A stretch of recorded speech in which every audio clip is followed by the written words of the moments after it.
अंदर कहाँ से आया? यकीन नहीं है, इंडिया है इंडिया, यहाँ सब कुछ परखा जाता है।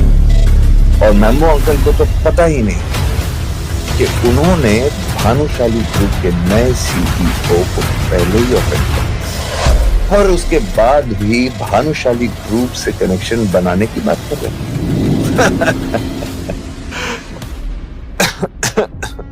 खाना बहुत अच्छा था।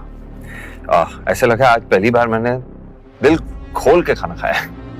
फैमिली गैदरिंग खत्म होने के बाद नक्श अनिका और चित्रा को लेकर घर की तरफ निकल पड़ा था। रास्ते में अनिका ने नक्श की किसी भी बात पर कोई ध्यान नहीं दिया। उसके दिमाग में तो बस कल्याणी की बातें घूम रही थी कि कैसे जावेरी खानदान भानुशाली ग्रुप के साथ कनेक्शन बनाना चाहता है और उस डील को क्लोज करने की जिम्मेदारी मैम्बो अंकल को दी गई। अनिका के मन में ये सारी बातें घूम रही थी और वो जितना इस बारे में सोच रही थी उतनी ही ज्यादा उसे इरिटेशन हो रही थी। अनिका का बर्ताव देखकर नक्श को समझ आ गया था कि वो क्यों इतनी स्ट्रेस्ड है, लेकिन उस समय नक्श ने कुछ नहीं कहा। रात को सोने से पहले अचानक से नक्श जमीन पर लगाए अपने बिस्तर से उठा और सीधा बेड की तरफ बढ़ा। अनिका, एक बात करूं तुमसे? तुम ना टेंशन मत लिया करो, सब ठीक होगा।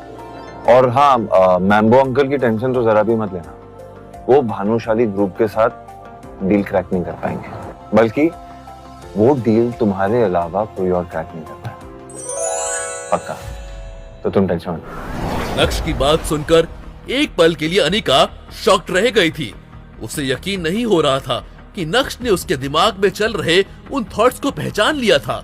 हालांकि जो कुछ भी नक्श ने कहा उसे सुनने के बाद अनिका स्पीचलेस हो गई थी।